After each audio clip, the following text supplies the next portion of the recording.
e era Marcos mesmo, capítulo 6, a partir do verso 30, a gente vai falar sobre mentalidade de escassez. Eu não sei se está bem para vocês aí enxergarem, mas se não tiver legal aí, está lá em Marcos, você pode abrir o seu aplicativo, Marcos 6, a partir do verso 30. Diz assim: os apóstolos voltaram de sua missão e contaram a Jesus tudo o que tinham feito e ensinado.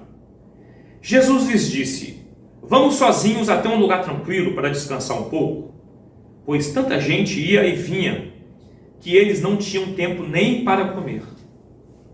Então saíram de barco para um lugar isolado, a fim de ficarem a sós.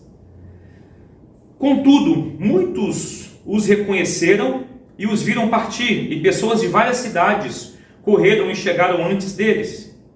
Quando Jesus saiu do barco, viu a grande multidão e teve compaixão dela, pois eram como ovelhas sem pastor.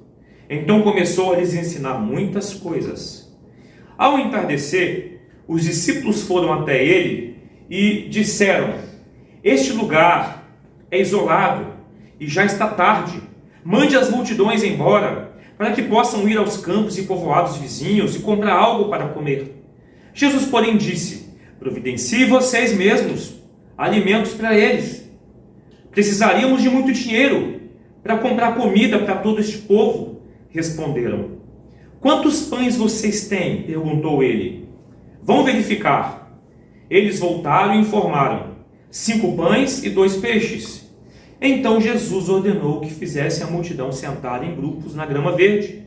E assim eles sentaram em grupos de 50 e de 100. Jesus tomou os 5 pães e os 2 peixes, olhou para o céu e os abençoou. Então, à medida que ia partindo os pães, entregava-os aos discípulos, para que os distribuíssem ao povo. Também dividiu os peixes para que todos recebessem uma porção. Todos comeram à vontade. E os discípulos recolheram 12 cestos com os pães e peixes que sobraram. Os que comeram foram 5.000 homens. 5.000 homens. Contava-se na cultura, contavam-se somente homens. Não contavam mulheres e crianças. Imagine a quantidade de gente que comeu. Eu gosto muito de uma definição de economia. Essa para mim é a melhor definição que eu já vi. Economia é a ciência de administração de recursos escassos. Eco veio de koinos, de casa, e nomia a lei de uma casa, lei de governança de uma casa. Por que recursos escassos? Por que ciência de administração de recursos escassos?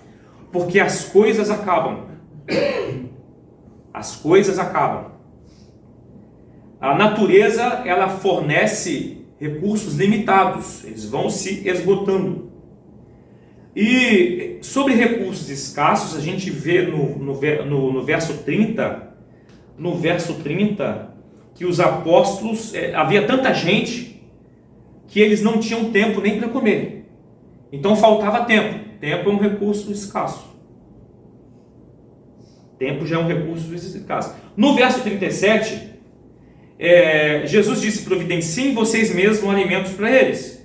Aí eles dizem: precisaríamos de muito dinheiro para comprar comida para todo esse povo.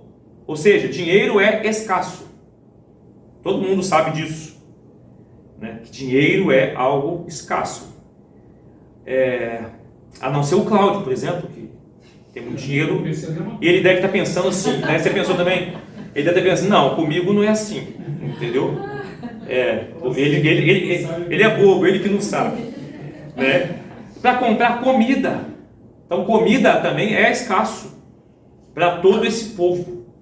E no verso 38 diz uma pergunta de Jesus: quantos pães você tem? Vão verificar, ou seja, pão é escasso. E eles voltaram e informaram: 5 pães e 2 peixes. E a escassez, a gente viu que a escassez é provocada pela alta demanda. No verso 34, está aí o verso 34, Jesus saiu do barco e viu grande multidão. gente pra caramba, e teve compaixão dela. Grande multidão, que estavam com escassez de ensino. Olha o que ele disse aí, ó, no verso 34. Então começou a lhes ensinar muitas coisas. Eles estavam como ovelhas sem pastor, sem alguém que direcionasse, sem que desse o alimento espiritual. E Jesus começou a lhes ensinar. Ou seja, então, o pão da vida, o conhecimento do pão da vida, também estava escasso para essa multidão. Então, o ensino, o produto, o pão. Então, aí eu me lembrei que em João capítulo 16, ou melhor, João capítulo 6, Jesus por 3 vezes fala que ele é o pão. João 6,35, eu sou o pão da vida. Quem comer de mim jamais terá fome. E quem crê em mim nunca terá sede. Ou seja, comigo, crendo em mim, vocês estarão satisfeitos com o que eu estou dando para vocês, de liberdade de vida, e com o futuro que há de vir. No verso 48 de João 6, eu sou o pão da vida de novo. No verso 50, este é o pão que desceu do céu, Jesus é o pão. E no verso 51, eu sou o pão vivo que desceu do céu, e quem comer desse pão viverá para sempre, vai ter vida eterna. A multidão, no verso 34, ele teve compaixão, não sabia disso. E ele começou a ensinar-lhes muitas coisas. Então, o ensino do Evangelho, do pão da vida, é escasso. É um outro recurso de vida eterna que é escasso. Veja por aí o que está sendo ensinado, o que está sendo pregado. Só loucura. Só loucura não, muita loucura. Porque o ensino, e Jesus viu ovelha sem pastor e começou a ensinar muitas coisas. Então o texto que a gente leu do Evangelho de Marcos mostra 2 escassezes. Estava falando difícil, escassezes de pão. A primeira escassez é de recurso espiritual. Ovelha sem pastor, verso 34. A segunda escassez é de recursos físicos. 5 pães e 2 peixes só. Verso 38. Para uma multidão. Agora, para a economia, recursos são tudo que produz algo novo e valioso para as pessoas. Novos bens e serviços que precisamos ou queremos em nosso dia a dia. Agora, quanto ao recurso físico, o pão mesmo de mastigar. Quanto ao recurso físico, o pão. O que Jesus disse para os discípulos? Olha o verso 37. Providenciem vocês mesmos alimentos para eles. É que está com vocês, providenciem vocês. Na outra versão, Almeida Corrigida e Fiel, dá-lhes de comer. Na nova versão transformadora, providenciem vocês mesmos alimento para eles. O pão de alimentar, encher o bucho, encher o estômago, dá-lhes de comer. E eles disseram no verso 37, iremos comprar 200 denários. Aí, na nova versão transformadora que está aí, diz assim, precisaríamos de muito dinheiro para comprar comida. Mas na Almeida Corrigida e Fiel, que é mais fiel ao grego, iremos comprar 200 denários de pão para lhes dar de comer. Vamos lá. Um denário é o salário de um dia de um trabalhador da época. Trabalhava um dia inteiro, ganhava um denário. É o salário mínimo da época. Um denário por dia. 200 denários foi um cálculo rápido de um dos discípulos. Imagine bem, vamos imaginar o salário mínimo hoje, que é R$ 1.412, certo? Salário mínimo R$ 1.412. Divide por 30, vai dar 50 reais. 50 reais vezes 200, eles disseram, na Almeida Corrigida e Fiel, 200 dias de trabalho. 200 vezes 50 dá 10 mil reais. Certo? 10 mil reais. Imagine bem. É o que o Cláudio gasta no final de semana. Brincando. Isso aí era para alimentar um povo Ele recebe lá, está profetizando lá, está levantando até a mãozinha lá. Imagine todo mundo ganhando um salário mínimo e o desafio que Jesus nos coloca é 10 mil reais para alimentar 5 mil homens e fora mulheres e crianças. Aí existe uma mentalidade de escassez nossa, que é da natureza humana. Eu pesquisei um artigo da Ultimato, eu gosto muito da Ultimato. O artigo disse assim: a superação de uma mentalidade de escassez. Florescer em tempos bons e tempos ruins, de Gil Odendahl. É isso mesmo? Tem uns nomes estranhos de falar. Olha o que ele escreveu no artigo dele. Uma mentalidade de escassez refere-se às pessoas que consideram a vida como se fosse um bolo que vai acabar. E por isso, se uma pessoa pega um pedaço grande, sobra menos para todos. A maioria das pessoas, particularmente no mundo corporativo, tem sido condicionada a ter uma mentalidade de escassez. Essa mentalidade pode limitar significativamente o que Deus pode fazer por meio de uma pessoa, por meio de um grupo de pessoas ou de determinado ministério. O antídoto para uma mentalidade de escassez é uma mentalidade de abundância, que vislumbra possibilidades infinitas, que acredita que o melhor ainda está por vir e que, pela graça de Deus, as ideias, os recursos e o amor são ilimitados. É também uma mentalidade que honra a Deus. Ele continua: em diferentes partes das Escrituras encontramos pessoas com mentalidade de escassez, bem como pessoas com mentalidade de abundância. Moisés, ele cita, demonstrou ter uma mentalidade de escassez quando afirmou que não tinha o que era preciso para retirar o povo de Israel do Egito quando Deus o chamou. Mas uma vez que Moisés encontrou-se com um grande eu sou, face a face, ele adotou uma mentalidade de abundância, o que lhe permitiu colocar-se diante do líder mundial mais forte da época e exigir: deixe o meu povo ir. Da mesma maneira, com uma mentalidade de escassez, Gideão disse a Deus: como posso libertar Israel? O meu clã é o menos importante de Manassés, e eu sou o menor da minha família. Porém, uma vez que Gideão aceitou que Deus estava com ele, foi possível realizar a tarefa com sucesso para a glória de Deus, com apenas 300 homens. Recursos escassos, 300 soldados só. Ele continua: além disso, a mentalidade de escassez é às vezes caracterizada por crenças contrárias à Bíblia e profundamente enraizadas no subconsciente. Foi com isso que os públicos de Jesus tiveram de lidar quando ele levou os samaritanos a uma posição de honra. Os judeus achavam que Deus era só para eles. Mentalidade de escassez. Aos samaritanos que eles odiavam, não era digno de ter o Deus deles. E Jesus quebra essa mentalidade de escassez. E ele conversa com uma mulher no poço, a mulher samaritana, mal vista na sociedade samaritana. Ele vai e chega até essa mulher. E coloca-os como iguais no reino, na parábola contada no caminho para Jericó. A igreja primitiva também teve de lidar e superar essa mentalidade de escassez. Teve que aceitar que os gentios fazem parte da igreja. Nós, os gentios, e não só os judeus. Pedro experimentou em Atos 10 que a história de Cornélio. Cornélio era um gentio e Pedro não queria ir falar do evangelho para ele, porque ele era um gentio.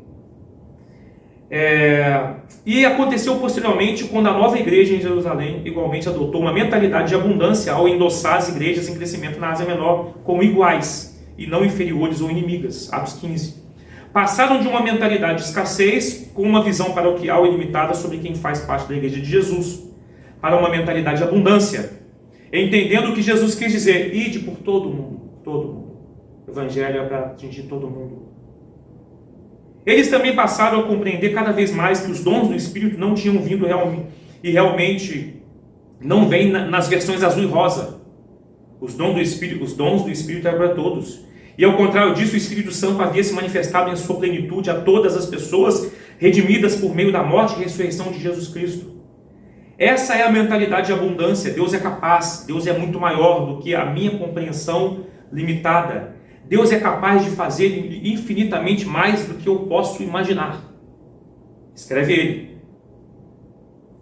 Terminando parte do artigo dele, enquanto membros da Miqueias Global, ele é líder de uma instituição chamada Miqueias Global, temos visão de uma criação florescente, em que pessoas vivem em plenitude, livres da pobreza, da injustiça, dos conflitos, em paz com Deus, com a natureza e umas com as outras, assim como Jesus Cristo pretendeu e permitiu. Essa aspiração está, entre outras verdades, baseada na promessa de Cristo. Eu vim para que tenham vida e tenham plenamente, ou vida com abundância.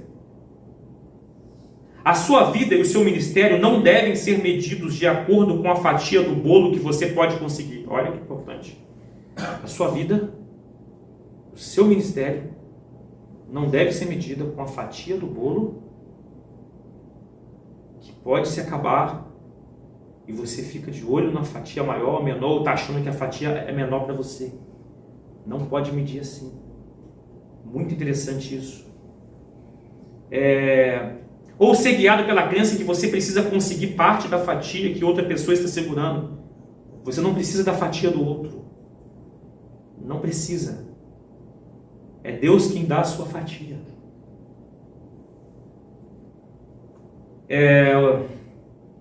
Já que Deus lhe está oferecendo um bolo que não se acaba. O bolo do reino de Deus não se acaba. Ou ser limitada por aquilo que você considera ser suas limitações pessoais. Qual é a limitação que você tem? Qual é a limitação que eu tenho? Eu tenho uma porção de limitação. Se eu fosse olhar para as minhas limitações, eu nem estaria aqui falando para vocês. Principalmente porque eu sou gago.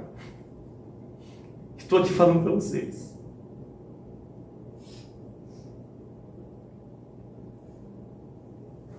Não pode ser limitada pelas suas limitações pessoais. É uma mentalidade de escassez. Não! Que suas expectativas sejam tão grandes quanto a onipotência do Deus que servimos, aquele que é capaz de fazer infinitamente mais do que tudo o que pedimos ou pensamos. Essa é a mentalidade de abundância. E assim termina parte do artigo do Gil. Jesus só tinha 5 pães. 5.000 homens, fora crianças e mulheres. Dá-lhes voz de comer. Ou, em outra versão, providencie vocês mesmos alimento para eles. Jesus jamais daria essa ordem se isso fosse impossível de ser realizado. Jesus não estava brincando com os discípulos.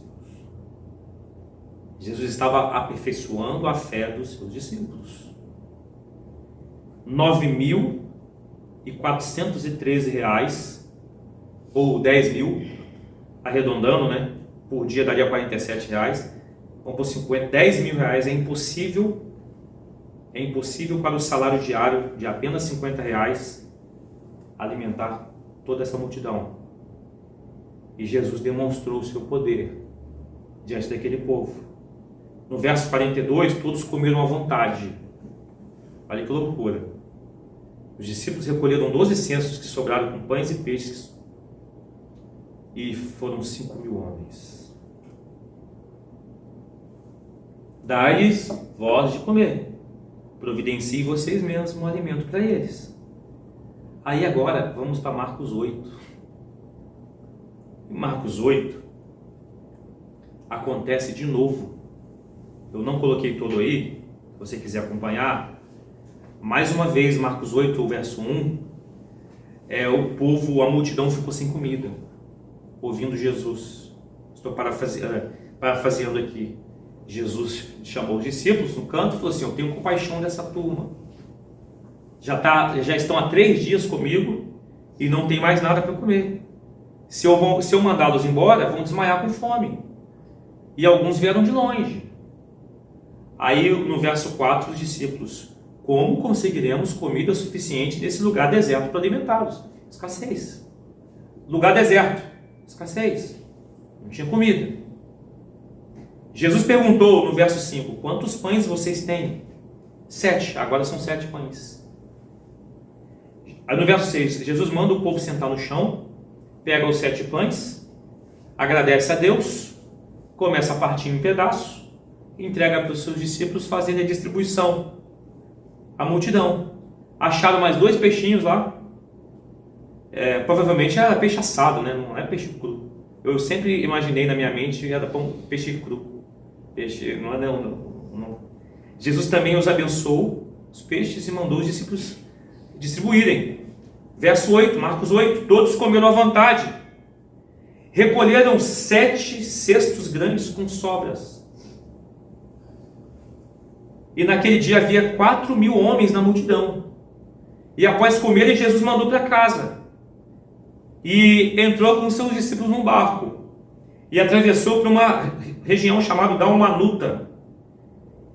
E daí, verso 14, aí eu coloquei: os discípulos se esqueceram de levar comida, estavam no barco. Tinham no barco apenas um pão. Os discípulos começaram a discutir entre si porque não tinha trazido pão. Imagine a briga. Seu tonto, como é que vocês esqueceram? Sobraram quantos cestos? Que eu falei 7. 7 cestos. E só tinha no barco um pão. Começaram a discutir, começaram a brigar. No 17, ao saber que estavam falando, Jesus disse: por que discutem sobre a falta de pão? Por que vocês estão discutindo sobre falta de pão? Ainda não sabem ou não entenderam? O coração de vocês está tão endurecido que não compreendem. Vocês têm olhos, mas não veem, têm ouvidos, mas não ouvem, não se lembram de nada. Quando reparti os 5 pães entre os 5.000, quantos cestos cheios de sobras vocês recolheram? Aí eles: 12. E quando eu reparti 7 pães, não coloquei tudo. E quando eu reparti 7 pães entre os 4.000, quantos cestos grandes cheios de sobras vocês recolheram? 7. Responderam. Aí o verso 21. E vocês ainda não entendem? Vocês ainda não entendem. Entender, do grego, sinieme. Entender no grego essa palavra no grego é juntar os fatos. Deus nos dá experiências que se tornam fatos. A gente deveria juntar todos os fatos. A Elisa aqui disse que todos nós já vimos a misericórdia, a graça de Deus, o cuidado de Deus sobre nós em algum momento.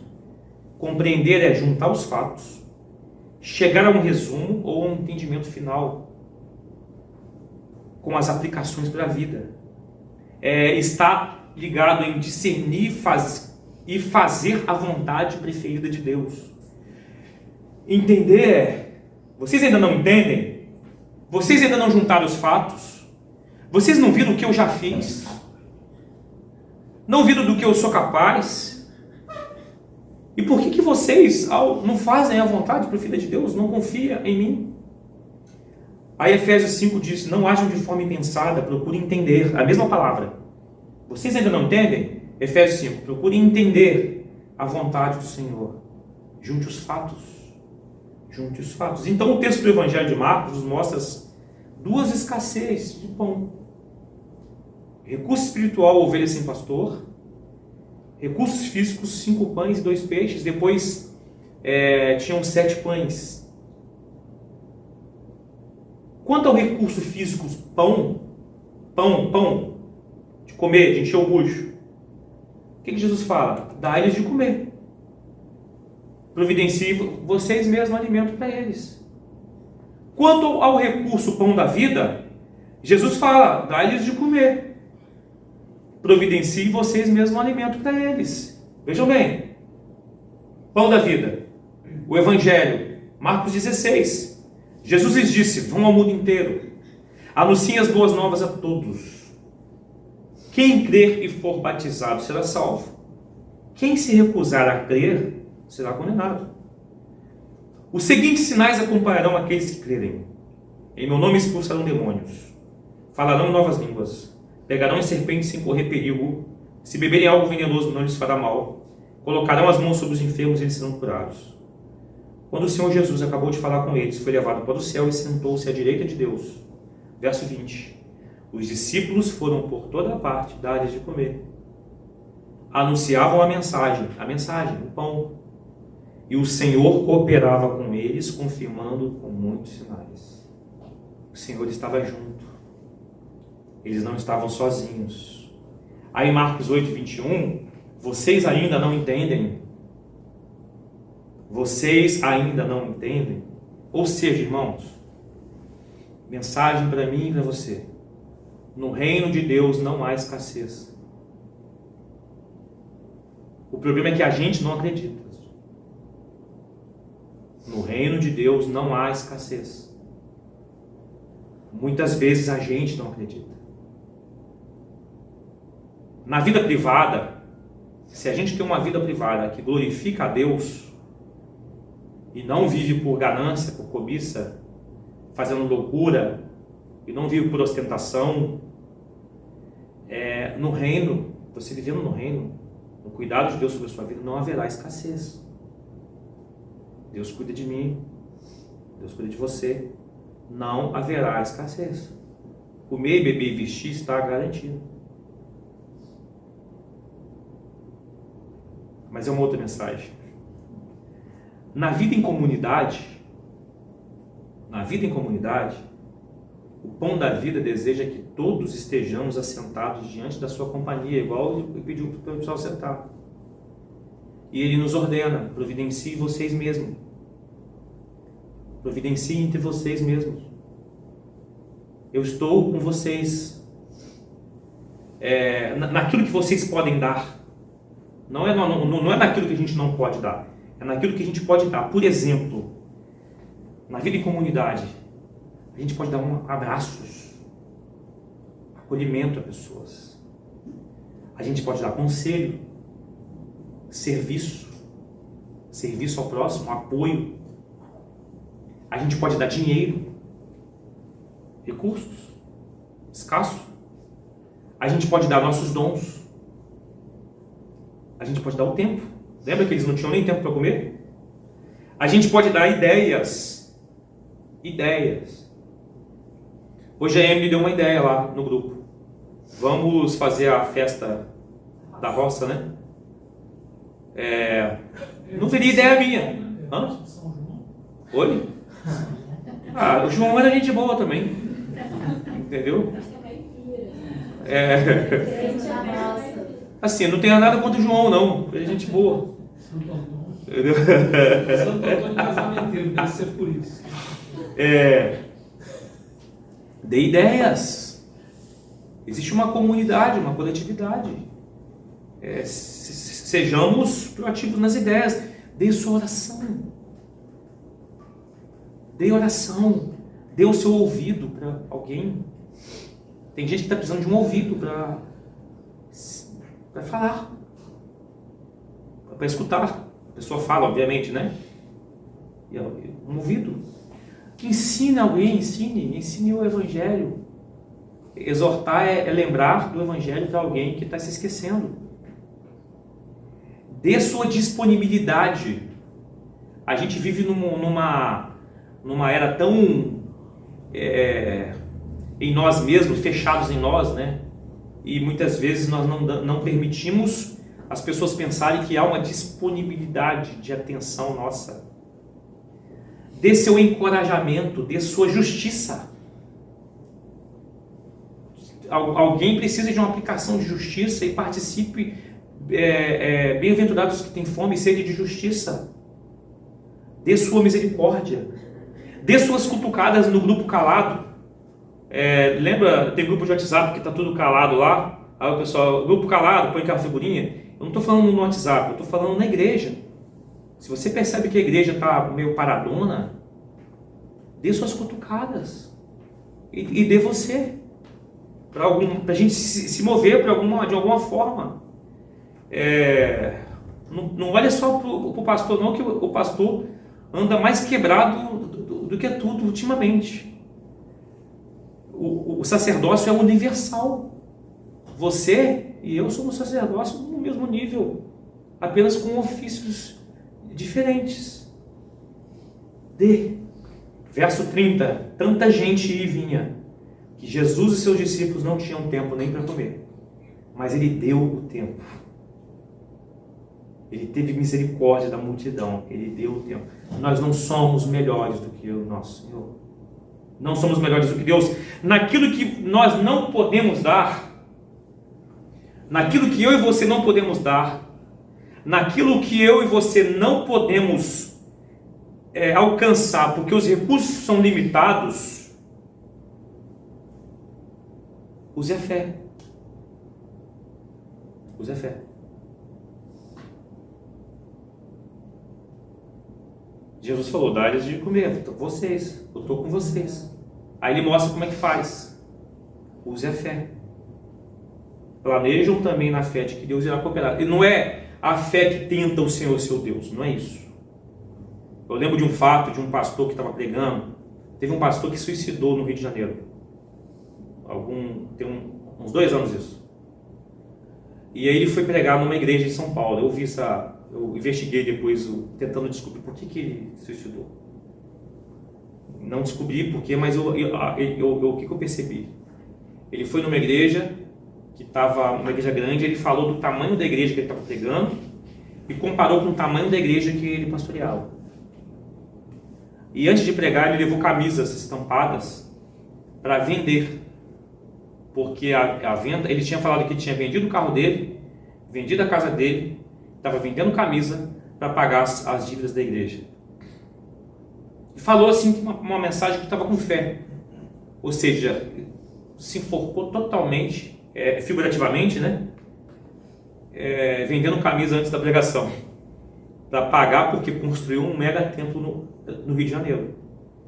Passou alguns meses, ele se matou. Eu não estou dizendo que é uma fé que te enforca. É uma fé que quem vai fazer é Deus e não você. Você apenas vai se posicionar e no segundo a vontade de Deus e não tentar o Senhor seu Deus. É diferente. Naquilo que a gente não pode dar, a gente deve confiar e não se fechar. Na plantação da Prisma, no plano, está lá. Recursos, zero. Geralmente, quando se planta igreja, existem igrejas patrocinadoras, parceiros. A Prisma não teve nada disso. A gente não tinha dinheiro nenhum. Começamos na casa da Fernanda, primeira vez na casa da Fernanda. Sentimos a necessidade que a gente precisava sair. Recurso, qual? Mas no plano estava assim, um pão. Porque em Marcos 8, no barco, isso é inteligência artificial, era uma cena do The Chosen. Aí eu coloquei lá na inteligência artificial para ficar tipo Playmobil, né? Ficou dessa forma, hein? Legal. No barco só tinha um pão. Na Prisma só tinha um pão. E a gente está aqui até hoje.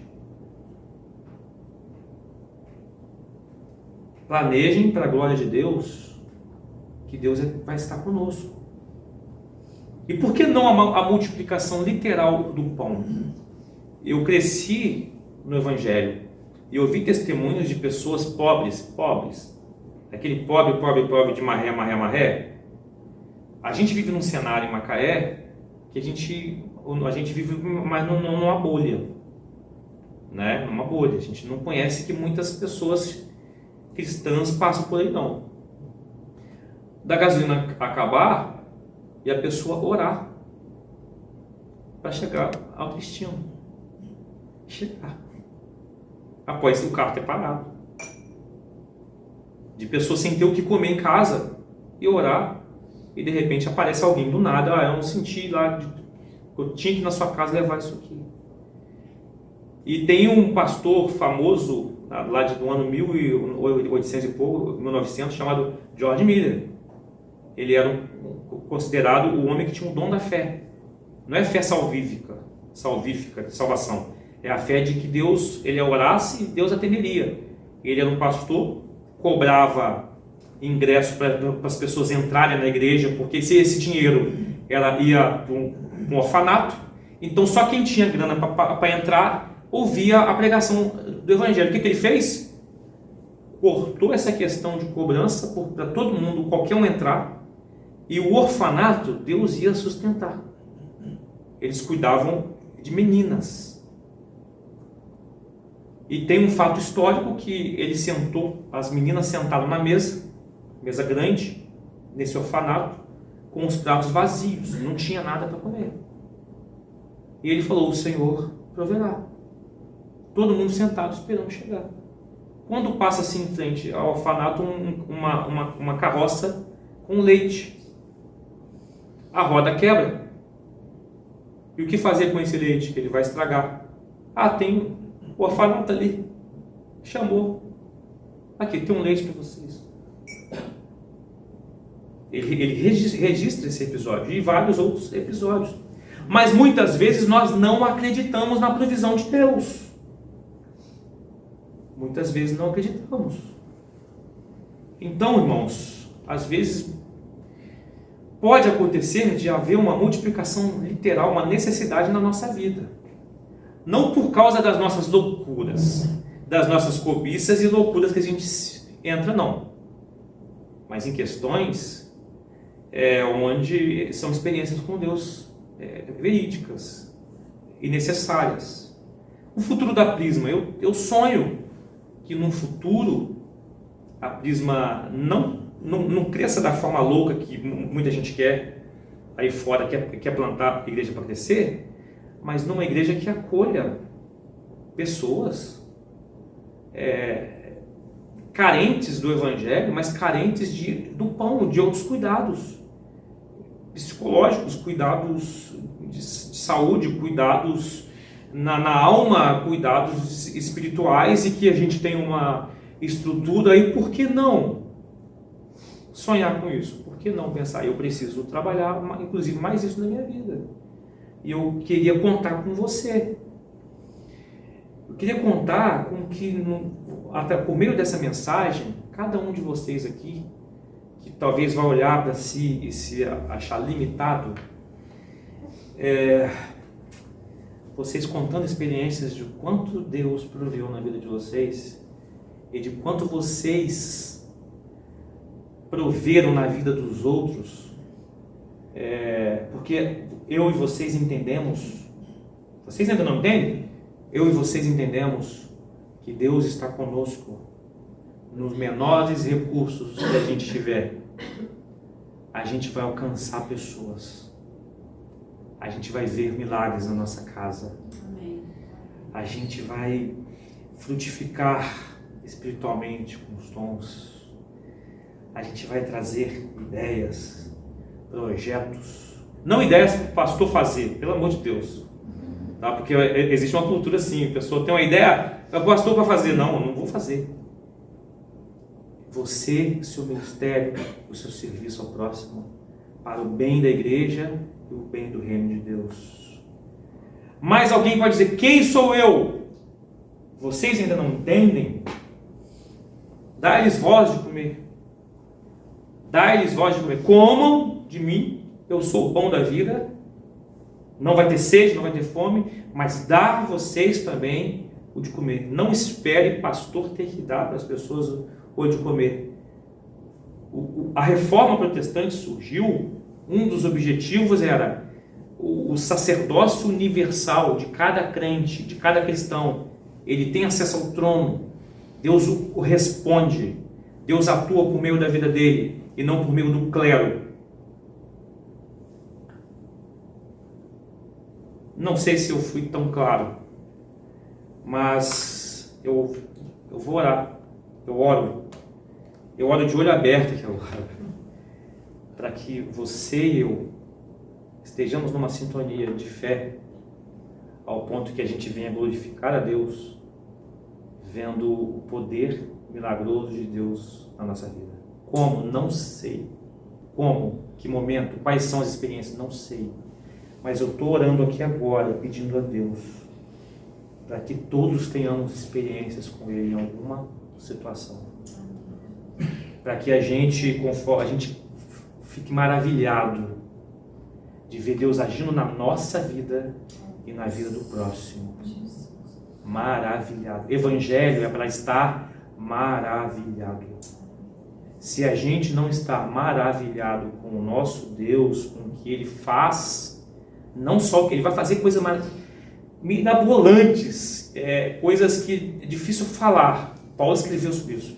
Mas agora Deus está disponível para fazer agora. Com a igreja, no nosso meio, com os contatos que a gente tem, onde a gente estiver. Deus faz, Deus fará. Deus já fez. Deus já fez. É que o tempo já passou, mas eu poderia contar quantas coisas Deus já fez. De ter convicção que foi Deus que fez. Deus avisar anos antes e acontecer depois. Então, ó Deus, por favor, dai-nos experiências, dai-nos oportunidades. Espírito Santo nos mostra e fala fortemente em nosso coração quando surgem as oportunidades. Provoque circunstâncias, fatos, onde a gente se maravilhe, vivendo o seu reino nessa terra, maravilhe com as coisas que o Senhor fará por meio de nós. E o Senhor cooperando conosco, assim como está registrado em Marcos 16, que o Senhor cooperava com os seus. Senhor, não permita que a Prisma descanse, que a gente se acomode com o conforto que a gente vive nesse momento. Traga a nós um desconforto para alcançarmos mais pessoas. E aqueles que estão passando por situações difíceis hoje, venha confiar no Deus que morreu e ressuscitou, conforme foi lido aqui, que dá ordem, dá-lhe de comer. Vejam o que eu fiz. Ainda não entenderam? Que a gente vem entender quem é Jesus, quem é o Senhor, e que a nossa vida de fé não é uma fé teórica, mas uma fé na prática. No reino de Deus, que a gente viva com essa mentalidade, não há escassez, e que no reino de Deus também não é só teoria, é prática. É o que eu oro em nome de Jesus, com fé, que muita coisa o Senhor vai fazer. Aqueles que estão se sentindo limitados, ou que têm pouco, Deus, que eles juntem os fatos, entendam quem Tu és. É o que eu oro em nome de Jesus. Amém. Vamos louvar o Senhor.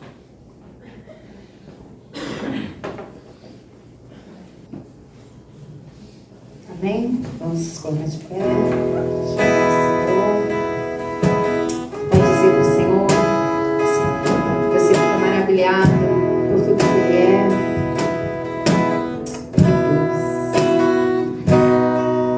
Tu reinas no trono do céu, a criação se prostra aos teus pés. Tu reinas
fico maravilhado.